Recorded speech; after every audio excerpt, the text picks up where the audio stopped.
성범죄 무혐의 나온 다음에 어떤 절차를 할 수 있을까? 결국 뭐 무고 고소나 이런 것들이 되겠죠. 거기에 대해서 한번 말씀을 드려볼 거예요. 뭐 물론 성범죄 뭐 추행이 될 수도 있고 뭐 강간이 될 수도 있고 여러 가지 성범죄 관련이 있을 겁니다. 그게 일단 조사를 받게 되면 진짜 극심한 스트레스를 받아요. 그래서 다행히 경찰 단계에서 무혐의가 났다. 너무나 다행스러운 일이죠. 그러면은 그 신고를 당한 입장에서 다음 스텝을 항상 생각을 한단 말이에요. 너무 억울하다 보니까. 그래가지고 저한테 물어보세요. 이거 무고로 고소하고 싶다 라고 이제 많이들 물어보시는데 무혐의가 나왔으니 무고로 걸 수 있는 거 아니냐 라는 질문에 대해서는 저는 그건 아니다라고 대답을 드리는 경우가 많거든요. 그럼 왜 그럴까요? 그건 이제 결국 무고의 성립 요건에 대한 문제거든요. 그럼 제가 설명을 드릴 테니까 따라와 보시죠.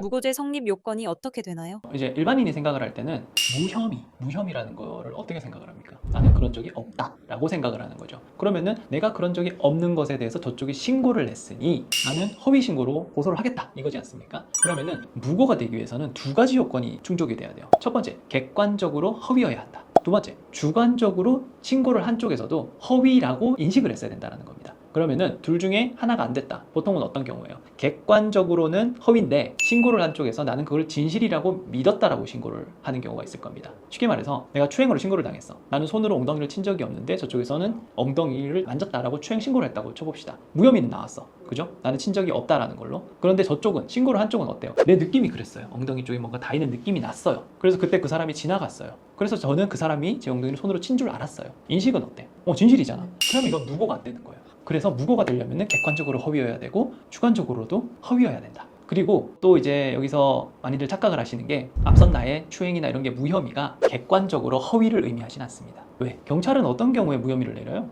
완전히 아닌 경우도 있겠지. 먼저 신고 내용이 완전히 아닌 경우도 있겠지만 증거가 좀 애매하다. 입증이 완벽히 되지 않았다라는 걸로 추행이나 이런 것들에 대해서 무혐의를 내리는 경우도 있거든요. 그러면은 이 허위 사실 자체도 어떻게 보면은 명백하게 입증된 건 아니라는 거예요. 그렇기 때문에 무고가 될 수는 없는 거지. 무고죄로 인정되는 경우도 종종 있는 편인가요? 무고를 어떤 경우에는요, 그 신고를 당한 쪽에서 무고 식고를 하지 않더라도 무고가 인정되는 경우가 있어요. 왜냐면 경찰이 좀 어떻게 보면은 무고를 스스로 인지를 할 수 있잖아. 뭐 추행이나 이런 신고를 들어왔어. 신고에 조사를 막 하는데 경찰관 스스로도 막 이거는 좀 아닌 것 같다라는 생각이 드는 경우들이 있잖아. 맞잖아요. 이거 상황이나 이런 것들이 너무 허위로 보여. 그런 경우에는 나중에 신고를 당한 쪽 조사도 하고 이런 다음에 무고 여부에 대한 판단도 별도로 하는 경우가 있어요. 그래서 보통은 뭐 무고까지는 아니다 라고 하겠지만은 거기에 대해서 무고인 것 같다 라고 해서 조사가 이루어지는 경우도 있습니다.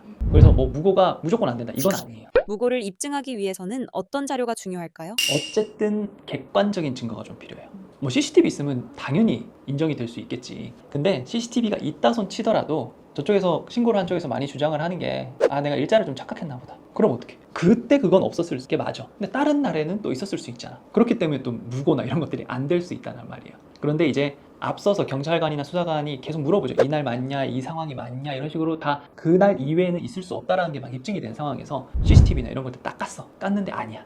너무나 아닌 거야. 그런 경우에는 무고가 될 수도 있겠죠. 또는 막 통화 내역이나 이런 것들이 있을 수 있습니다. 사건이 발생했다고 하는 그날 이후의 통화 내역이나 이런 것들이 있을 수 있고, 통화 내역이 누구랑 통화? 나랑 통화. 신고를 당한 쪽과 이런 통화도 있을 거고. 근데 그것보다 어떻게 보면 더 좀 강력한 증거로 볼 수 있는 게 신고를 한 사람과 제3자 간의 대화 내역이나 카톡 뭐 이런 것들 있죠. 그래서 거기에 대표적인 게 그런 거야. 나 이거 신고해가지고 얘 뭐 엿먹일 거야. 뭐 그런 것들 있죠. 얘 나 너무 기분 나쁘게 했어. 막 이런 식으로 하는 것들 있죠. 적어도 그런 정도 수준의 이제 증거가 있어야 무고가 성립이 될 수 있는 거예요. 그러니까 얼마나 힘들겠어. 무혐의를 받고 무고로 신고하는 사람들이 많은 편인가요? 일단은 물어보시죠. 일단은 신고를 당했다가 내가 무혐의를 받게 되잖아. 그럼 억울한 마음이 클 거 아니에요. 그러면은 일단 이 사람에 대해서 무고로 고소하고 싶다라는 말을 많이 하세요.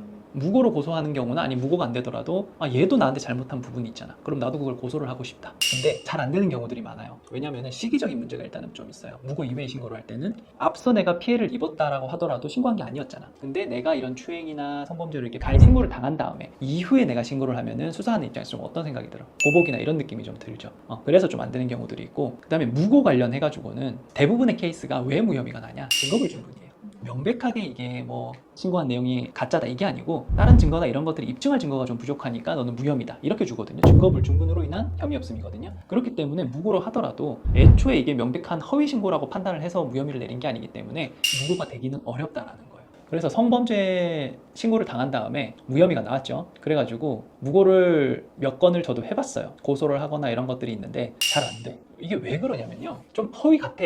허위 같더라도 어쨌든 이런 것들을 다 무고로 처벌하면 어떻게 돼? 막상 피해자가 발생했을 때 신고를 하기가 어때요? 어려워질 수 있다라는 그런 생각들이 좀 있어, 수사기관 내에서는. 그렇기 때문에 무고에 대해서 신고를 한다 손 치더라도 정말 명백한 증거가 있지 않은 이상 쉽지 않다라는 거예요. 그래서 예전에 그런 경우도 있었어요. 그때 여자가 우리 의뢰인을 신고를 했어. 추행이나 이런 걸로, 뭐 머리 쓰다듬었다 이런 걸로. 근데 그때 확인서 우리가 다 받아서 냈어요. 그날 그런 상황 아니었다, 만지거나 이런 거 없었다. 그러면 어떻게 보면 되게 명백한 허위잖아.